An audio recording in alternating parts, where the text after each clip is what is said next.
I do identify as a European because I think I was lucky enough to travel a lot in Europe and to study in the UK, where I was in an environment where so many different nationalities from Europe, whether they were Italian, Spanish, Portuguese, German, all worked together, and it made me feel really part of one big community.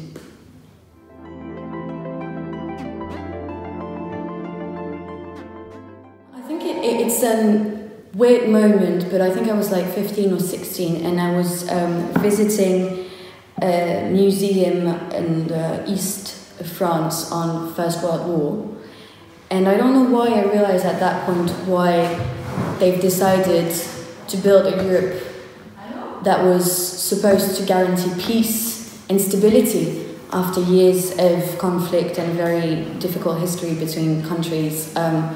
And really at that time I realised how important it was to just act together as a whole continent and not as individual states, because that was what history was pushing us towards too.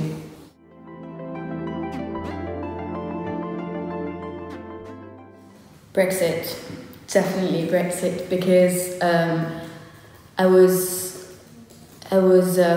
studying in the UK at the time, and I wanted to start my professional career there, and it really made me think about why the UK had decided to leave and what was I doing there. And I think it was very sad because it showed that Europe didn't communicate well on what it achieves.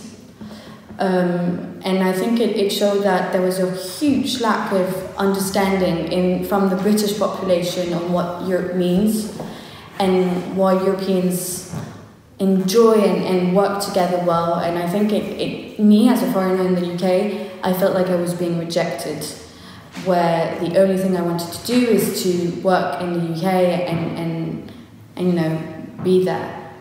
I felt like I was being,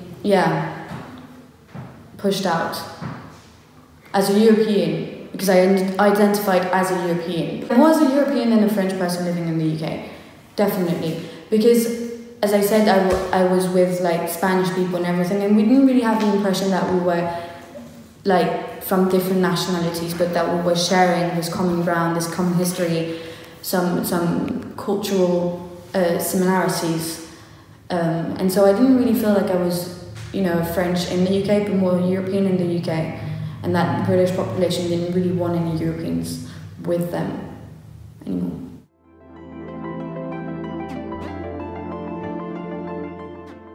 I think when in 2012 the European Union received the Nobel Prize for Peace, I know it was completely insignificant in the end, but it made me feel really good, and I think it showed Europe as a different actor than just an economic and political one. It reminded the whole point at the beginning of the European narrative about peace and you know, being a community. It was insignificant in the end because it's just a Nobel Prize, but it made me feel good about Europe.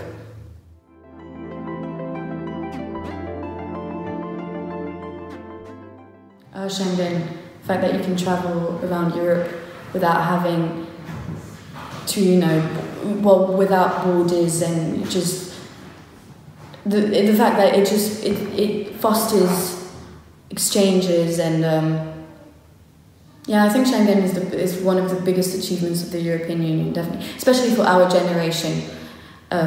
Because, for instance, the euro, I didn't really know France without the euro. So, for me, it's something that I can really understand on a day-to-day basis. Well, not exactly on a day-to-day basis, but like Schengen is the most striking point I can see for Europe.